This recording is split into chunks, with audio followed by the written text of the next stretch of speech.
Welcome to Will It Zombie. Today we're going to be making Guerrilla Scallion Pancakes out of The Art of Eating Through the Zombie Apocalypse. This is the longer video with lots of details and the complete recipe from the book. These Guerrilla Scallion Pancakes are a fantastic way to make bread that's actually light and fluffy but doesn't have to use any leaveners.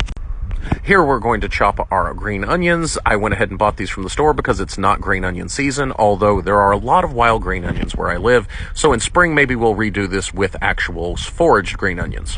When you are foraging green onions, make sure that you don't accidentally get crow's poison. I'll do an entire video on what crow's poison is and how to avoid accidentally eating it. We're going to take our flour, I've already added some salt, and we're going to boil the water. That water is actually boiling, be extremely careful. That's very relevant to this. We're going to continue mixing the water in, and it's going to cook the flour. It's going to give it roughly the texture of mashed potatoes. The Guerrilla Scallion Pancakes, when done, will have a texture reminiscent of potato pancakes, although with more layers and flakiness. You're going to knead into a dough ball. Don't worry about getting it too well worked. We're not really trying to build gluten here. We're just trying to get everything combined, although do be extremely careful because it will be super hot. Whenever I first put my hand on it, it was still a little warm from the boiling water.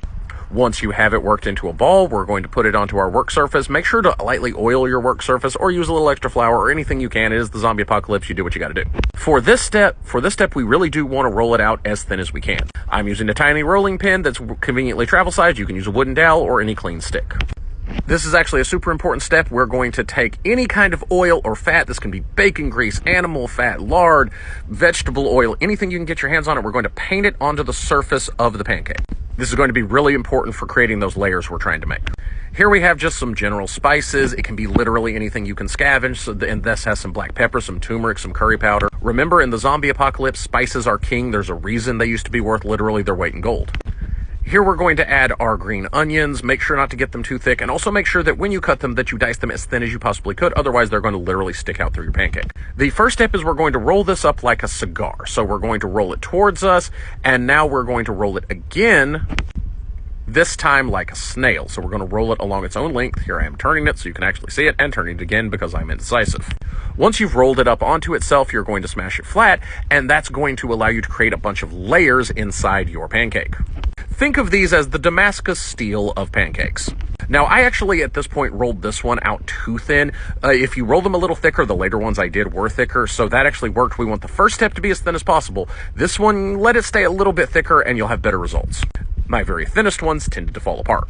The reason these are going to have a fluffy layer texture is because the oil prevents all those layers from actually sticking together, and they stay at least somewhat separated. These are called interstitial layers if you're interested. We're going to very carefully pick it up. As you can see, I actually did make it just a tad too thin. This one's going to fall apart. Its later descendants will do better. Today I'm going to be cooking in my chimenea. That's a skillet that I'm getting preheated. Cast iron is, of course, great. If you're still in the nomadic portion of your zombie survival journey, then cast iron's going to be too heavy. But since I'm cooking with the chimenea, we will assume I have at least somewhat of a base camp.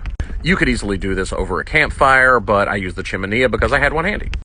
You can actually see as I'm flipping this one, it doesn't do a great job of holding together. The thicker ones were actually far more manageable. One of the key things is to make sure that your pan is hot enough. Make sure the oil is sizzling before you add the pancake. And now back into the chimenea to do this a whole bunch more times. And here we have the final product. This is one of the prettiest ones, although even the ugly ones were highly edible and actually delicious. Of course, cutting it with my patented zombie kitchen axe, which, if you haven't seen that video, is made from a tin can, and I do have an entire video where I make it. Upon taste testing, they had a fantastic flavor, again reminiscent of potato pancakes. The herbs and the scallions really make it. This would be kind of boring without that, and as you can see, it actually has the layers and is nice and flaky. Make sure you check out our links to all the other places where we post content, and the final verdict is that the Guerrilla Scallion Pancake will zombie.